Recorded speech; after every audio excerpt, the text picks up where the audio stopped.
All right, happy Tuesday night, everybody. Glad you're hanging out with us tonight in Raiderland, right here in the Arctic Air Studios, where today, hey man, the truck didn't say 100 or something. It was like 94 max on the dash. That's great. Might even get rain later on this week. We hope we do. Got a fun show for you tonight, talking non-conference scheduling, talking Texas Tech football with you. We gave you the 60 seconds of Raiderland commentary on the injury report. We talked about it last night. Tech going to the NFL style. It's as it should be. And private equity is coming to the Big 12 soon because it's coming to the NFL. And Brett Yormark don't sleep on anything. If he sees the NFL doing it, Big 12 is going to do it. Mainly tonight, hey, want to hear from you. What are your thoughts? We get ready for game week coming up. See how you're feeling about everything. Just fire away. It's really kind of what we used to say in the radio biz, open lines, which is weird because people act like, yeah, we got open lines today, when every day you could just pick up the phone and call in. All right, Craig is right. The talking box is officially on, even though most people today that watch this have no idea what we mean when we talk about the talking box. In three, in two, good evening, West Texans, all you good, fine, friendly folks out there who wish you were. I'm Ryan Hyatt, DRaiderland.com. You started your day there on the site. We gave you the Tuesday's best question, two favorite non-conference games that Texas Tech has played over the years. Also, Raiderland hot links today, epic stuff in there. If you didn't catch it, go to TheRaiderland.com. You should go there really every day. Several times a day is what you should do. Brought to you by Gators, Bayou 98th and Slide in Lubbock. Hot Cajun food, check. Ice cold beverages, check. Great patio, check. All the games on, check. With the sound on, check. Everything you need. If you're coming into town from out of town this weekend, Gators should be on your list, I believe. Also by the Shropshire Agency, which, you can't go there and watch the game, but you can call Jeff and his crew and find out what they can do. Independent insurance agents for you in West Texas, nearly going on 70 years there at the Shropshire Agency. Give Jeff, he's great Red Raider, great Texan, great West Texan, and find out what an independent insurance agent can do for your business, for your family. Maybe you are on a board at church and you got to deal with all that stuff. They can help you out. Of course, all the Western wear, Boot City, just like Craig says, and all the communication, whether you're like Jacob there on X and Twitter, or whether you're on YouTube. Where are my YouTube people? You guys are late to the party. I know you're busy sharing it, inviting people in, and our Facebook people.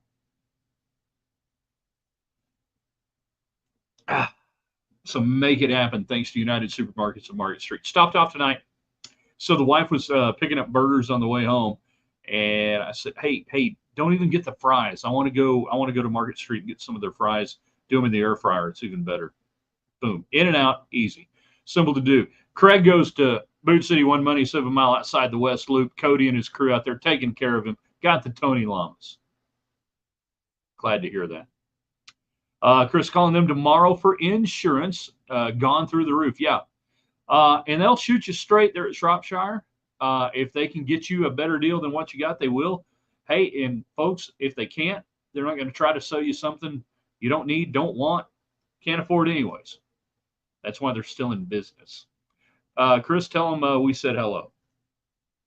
So let's talk non-conference scheduling tonight. We can get into the game if you want to as the week goes on. Although there ought to not be much to talk about when you're a 33-point favorite. I think we can all agree on that. So we go into the bigger question. I said this yesterday on the commentary. Tech should never play Abilene Christian. They should never play half the teams they play in non-conference. And the networks are going to change that here in 4 or 5 years when they tell the teams that they're giving all the money to, we're not paying for that crap anymore. You guys are going to play each other, and you're going to like it, and the fans are going to like it. It's going to be worth the money. It's going to be awesome. So I ask you tonight, give me the perfect non-conference schedule for Texas Tech. If you were in charge of that, and also the Tuesday's best was your favorite non-conference wins. I can go back 40 years and easily tell you the best season opening win Texas Tech has had. Easily. I didn't even have to look it up. I was there. But for you, non-conference games, your favorite ones, your favorite wins, anything, we can do all that tonight. Alan is on on where are you? Facebook? No. What is that? YouTube. Thank you. Hi. How you doing? YouTube. Does the Raiderland like the Oasis reunion tour? My jaded millennial heart is hopeful. Knock yourself out. Now, if you told me that Asia was getting back together, I might have something for you. If you told me Dexy's Midnight Runners were coming back together, Oasis, knock yourself out. I'm glad that they are patching up whatever differences they may have had in the past. I know nothing about it. Hopefully, they have worked everything out. Unlike most bands from the '80s, Hall and Oates can't get along. Half the guys in a Journey are suing each other, and it's not even over Steve Perry. Tough times we live in. So you jump on thanks to United Supermarkets tonight. You tell us about your favorite non-conference games, wins over the years for Tech football, and then you give me your perfect non-conference schedule and what that would be. Anything else, fire away, questions, comments. United Supermarkets, Market Street's got it taken care of. There's one grocery store that sends money to Tech in town. There's another one that sends it down to Austin and puts their name on everything. Hey, spend your money where you want to spend your money. Don't confront me none. Don't confront me none. It's up to you. Got something in my eye right here. Good grief, what is that? It's like somebody took a piece of rock salt. You ever get that? The non-conference scheduling philosophies over the decades have always been interesting. Back in the day, the Southwest Conference days of the 60s and 70s and even into the 80s, it pretty much didn't matter because you had to win the Southwest Conference. You were going to have to be pretty much undefeated to have a chance to get voted national title. Teams really didn't think about it like that unless you were Alabama, Penn State, whatever. You just, Oklahoma at the time, Texas would say, we were there. Yeah, you were. You guys didn't. But you thought you were. When they're not ready, Freddie Akers. That the non-conference schedule just it wasn't that big a deal. So they actually played better teams. That if you took a loss, it was like non-district play in high school. The goal, if you were at Texas Tech in the 60s, 70s, 80s, and into the 90s, was to go to play in the Cotton Bowl. Nothing else mattered. There was no playoff, obviously. What you wanted to win the Southwest Conference. And Spike Dykes kind of summed it up one time years ago. And we said, your non-conference schedule. This was a guy who was having to play, paycheck games, and not for the right reasons. Tech was the team getting the paycheck.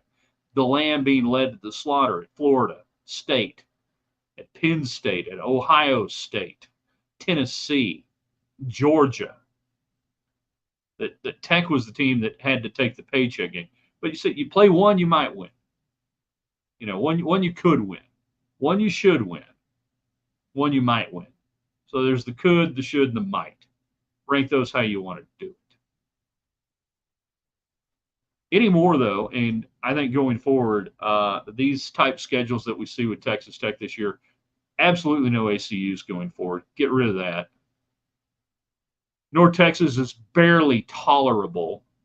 Every non-conference game you play should be against a team of equal status, in my opinion, from the SEC, from the Big Ten, from the ACC, and, of course, now all the Pac-12 is in your conference that matters anymore, so it doesn't really matter. So go play those teams. Texas Tech has not played Big Ten teams over the years, hardly at all. There's a lot of Big Ten teams that you could match up with that I think would be good non-conference games. There's plenty of SEC teams. We've seen it, in the past with Ole Miss and games like that. Let's see. Alan, favorite non-con win was Ole Miss in 2002. Both teams combining for 7,000 yards offensively. In a game that was not televised, it was live streamed. They tried to live stream it. These are the early days of the internet. Times were tough. Times were difficult. and it didn't work hardly anywhere. So basically, nobody really saw it unless they were there. I think it was Jake's Sports Bar there on 50th that had the big back room and everything that they tried to put in. It didn't work. Craig would love to see Notre Dame come to town. You'll never see Notre Dame come to town, and that's okay. They're not going to come to town. You're not going to go to Notre Dame. That's not going to happen.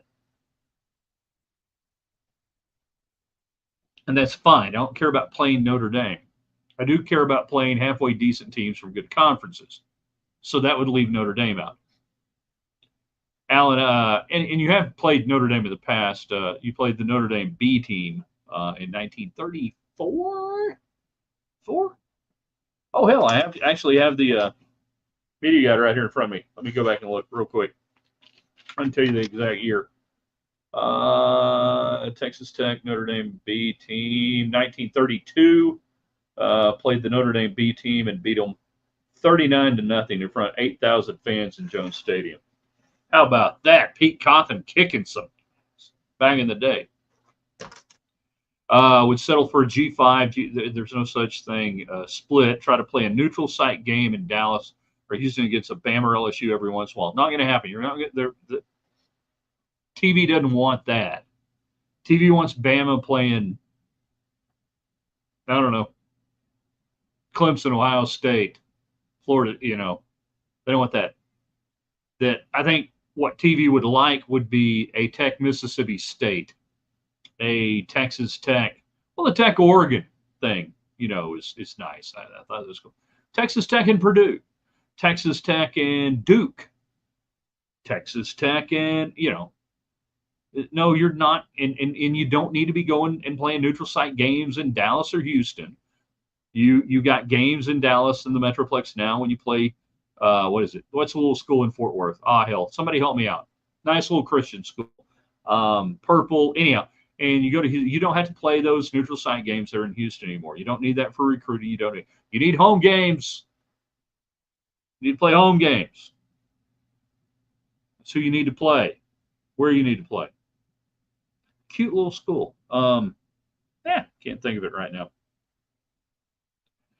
John says play the SEC, Big Ten, and ACC teams. Absolutely.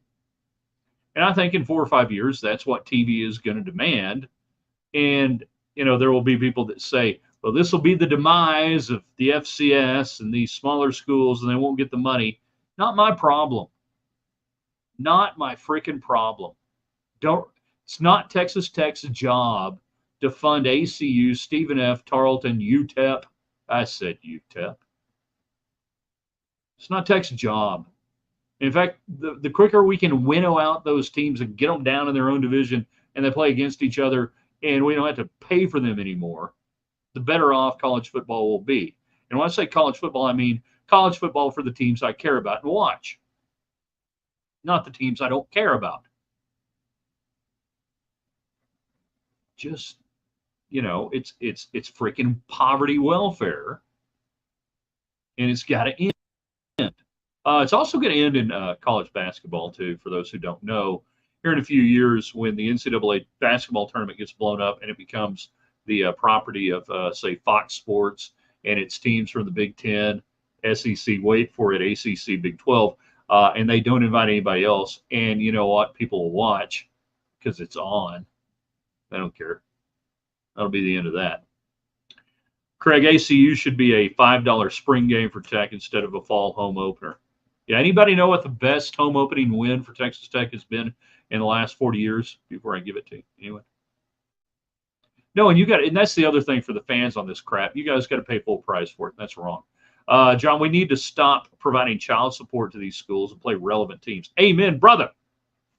Preach it, not to the choir. Preach it to the people. Preach it to the street. Tell them the truth. Don't be afraid of the truth. Speak it out loud. Timbo is on YouTube. Got a lot of YouTube people. Huge on YouTube. A lot of YouTube people. Yeah, Arizona 1989. Pre-Desert Swarm, but really good Arizona team. Dick Toomey, the head coach at the time. This was the debut for the 89 team that would go on to the All-American Bowl. Tracy Saul's first game, he made an immediate impact. I believe he had an interception in that game, being a ball hawk safety back there. And if you go back and you look over the last 40 years, that is your most quality win. I can't remember. I think Arizona was ranked at the time. I want to say they were a top 20 team when they rolled into Lubbock that night. That if you go back and you look, there you go. It's really kind of pathetic, isn't it? That you got to go back to 1989 since you beat a meaningful team. Now, during the Spike Dykes years, remember a lot of the openers, you were sitting there paying the bills. You were getting your teeth kicked in because they needed money. So Spike in 87, was that his first year? Yeah. Hey, welcome to Tallahassee. You open at Florida State. You got beat 40-16 on Sanders. My first game as a student at Texas Tech was a North Texas loss. Scotty Davis, the quarterback for North Texas, 29-24. Billy Joe turnover in the Red Raiders, tripping around. That was great. You beat Arizona in 89, 24-14. And then, you go through this stretch in the 90s where Tech's whoring themselves out because they need money. You get beat at Ohio State in 1990, 17-10. Mike DeLagerheim, the punter. It became a verb to DeLagerheim. He line drives a punt in the second half.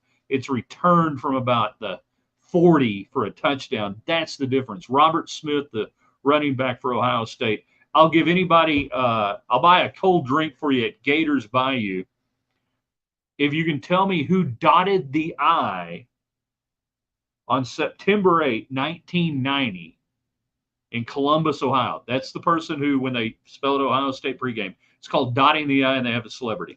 If anybody knows who that was, I'll be impressed. Ryan, agree with not scheduling small schools football. Basketball tourney, the biggest draw for viewers are the small school upsets. No, it is and it's not. Because it's been proven that actually the ratings get better when the better teams play, the bigger names. Now, we sit there and say the first couple of days, yeah, but you'll still get upsets with major conference teams. Really good guess there by Alan Corbin on Neil Armstrong, not Armstrong. Still remember that beat Zona sign from 89. Spinks, the little guy from Pennsylvania, Hervé Viache. DI, boss, DI. Come on now, somebody's got to know this. I can't believe somebody's got it. No, not Woody Hayes. He was still persona non grata. In fact, I believe he was dead. I think he died in the 80s. It was not two-time Heisman Trophy winner Archie Griffin, who went on to a pedestrian NFL career there with Cleveland. It was, okay, so the guy who dotted the I, it was the outgrowth of one of the biggest sports stories in 1990, and it happened in the winter, January or February. I want to say February. It's got to be February because I was definitely I was living in the dorms in February of 90, and we saw it before we went out to the basement or the Virgin Club, whatever the club was named at the time.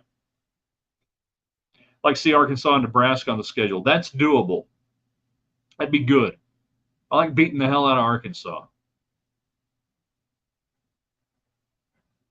The Trail of Tears for Spike Dykes on, the money games. You had to go to Ohio State there. You had to go play at Tennessee. You had to go play at Georgia.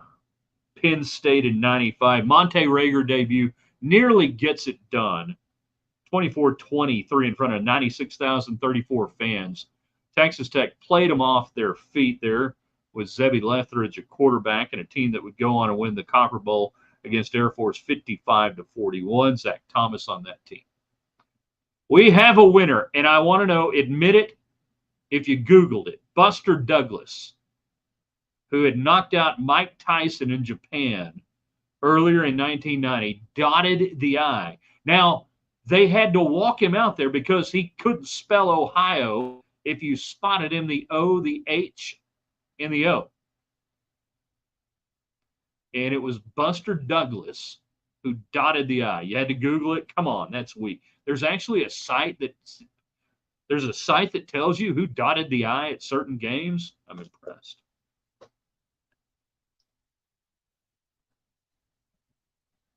Quarterbacks go to die in Cleveland.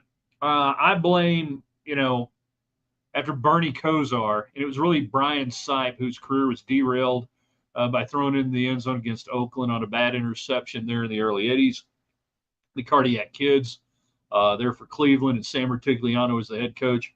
Kosar tries to survive that, Ernest Biner, but the drive by John Elway, just ripping the soul out of Cleveland. They've never been the same since. Knew it was a box. Yeah, I knew. See, that's why I was trying not to give it away when you said, I assume you meant Leon Spinks there, Lynn. Leon Spinks wouldn't have been able to find the O, the H, the I, or the O. E-I-E-I-O. The one-shot wonder, who would have not guessed that? Yeah. I mean, Tyson just walked into one. And I'm not talking about his marriage either. Hey, watch out. So give me your ultimate non-conference schedule if you want to. Your favorite non-conference games and wins for Texas Tech over the years. And the fact that if you are under 50 years of age, which David Collier from KMAC 28 is, you don't have very much to choose from. There aren't a lot of games, non-conference, that have been consequential and or wins. Did Tyson's eye too. Look at that, Collier, not saving it all on radio, not saving it all for KMAC 28 Red Raider Nation, not saving it for the pregame show coming up this weekend at, help me out here, Collier, 11:30, 10:30. What time are we rolling out?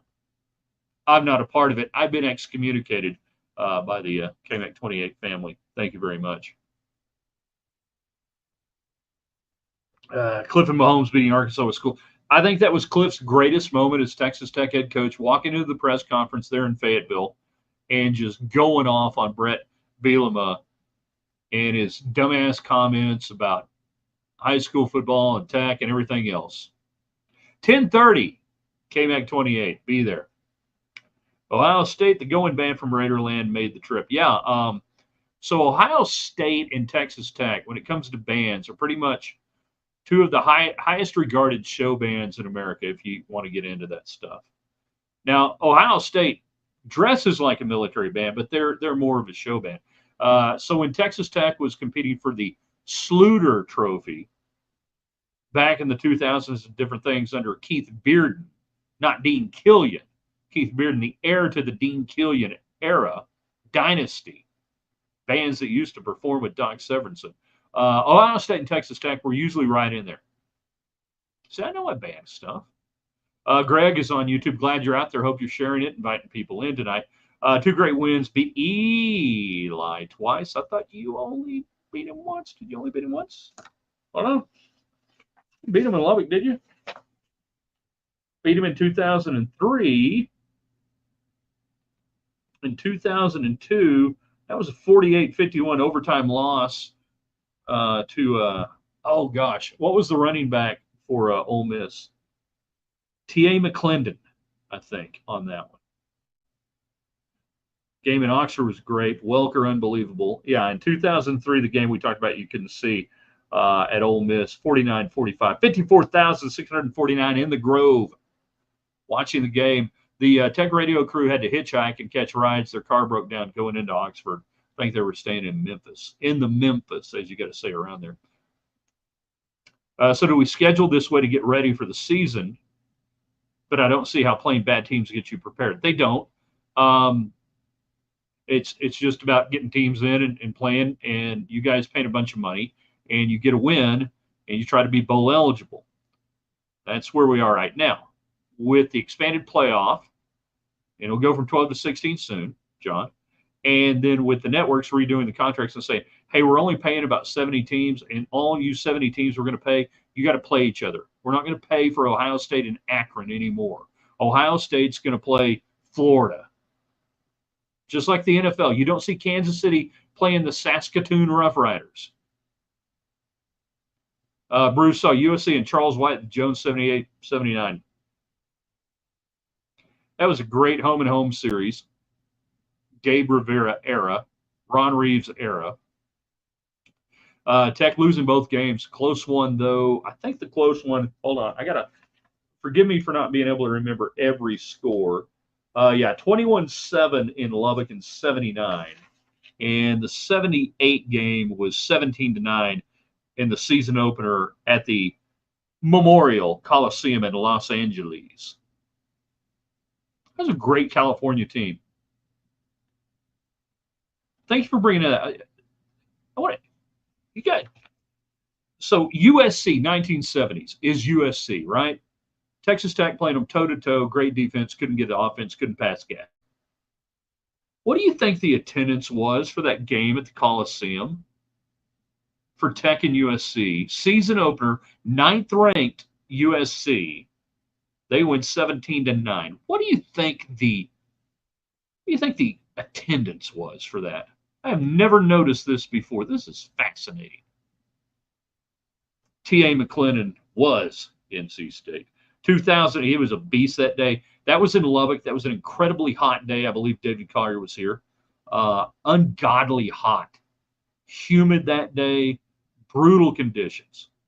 2003 non-conference schedule. Pretty solid Ole Miss and NC State. And Mike Leach did everything he could to get out of that, and as soon as he could, he got out of it. Few more minutes to go. Jan was in California when Tech with Gabe played out there. Everyone talking about Gabe and Tech. Great game. Yeah, they were. Unfortunately, Tech had a lot of games like that in the early 80s, late 70s, early 80s, where everybody's like, man, you guys competed your butts off. Y'all are awesome. Too bad you can't score. Thank you, Rex Dockery. Thank you, Jerry Moore, early on. Great game against Washington. Gabe Rivera, Player of the Week nationally in a loss. All right, anybody? Okay, I'm going to give it to you because we're running out of time. And Collier is sitting there trying to Google it. There were only 50,321 fans at the Los Angeles Memorial Coliseum for that game. That shocks me. I mean, because USC was USC then. Wendy is on YouTube. We're glad to have you on YouTube and all of our great folks out there. And hopefully you're taking care of our sponsors like Gators Bayou in Lubbock, the Shropshire Agency, as we broadcast from the Arctic Air Studios tonight. Didn't Tech have a home-and-home series with the Miami Hurricanes? Yes, they did. The first game in that series was in 87, maybe. Hold on. The other one was in 90. So you played at A&M. Or pardon me, Miami. The hell did you play in Miami? Wasn't 89. Was it 86? Yeah, okay. In 86, you go out to Miami and you get the ever-living crap beat out of you, 61-11, in front of 41,925 fans at the Orange Bowl. They come to Lubbock in the middle of the conference season in 1990. Was I a junior that year? Yeah. This is where, hey, if Ben Kaufman is watching right now, this is where Ben needs to jump in. And it was not as close. The final score was 45-10, 50,028 fans. Good crowd. Bright, sunny day. Gino Torretta, I think, was the quarterback for Miami that day. But it was never that close. It was the year after the 89 team. You had a whole new offensive line. James Gray was gone. Anthony Lynn was there. Robert Hall was hanging on for dear life. And my vivid memory of that, freshman punter Maury Buford at USC, there you go, was at a wedding at Carmel by the Sea. Did you tell Clint Eastwood hi? So my memory from that game is being down on the field, and this is when you could kind of roam around freely, and I did. So Texas Tech has the ball at their own like 2-yard line, south end zone. So I get down there directly in the south end zone, down there by Bangin' Bertha, by the Victory Bell, and I'm like 3 feet away from the Tech huddle, and I could see the looks on the faces of the players, and we're the same age, and they had the exact look on their faces that I would have had if I were 3 feet away in that huddle in the end zone, looking at that Miami defense. It was men against boys that day. Tech had no chance.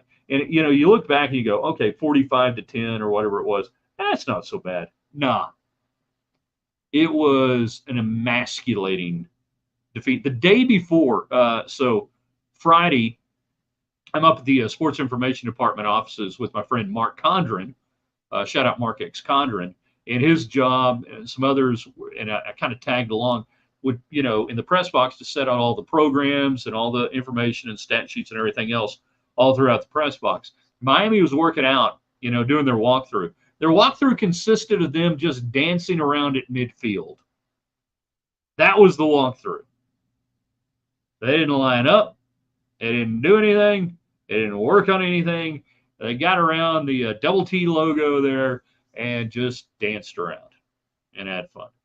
You can watch those butt whippings on YouTube. I don't want to go back and do it. I really don't. I saw it the first time. All right. We kind of went extra time tonight, a little green, white checker. So before we get out of here, if you got any more questions, comments, or anything, we want to hear about it. Tomorrow on the commentary, Dabo Swinney is Kamala Harris. Dabo Swinney is Kamala Harris. I'll explain on the commentary tomorrow.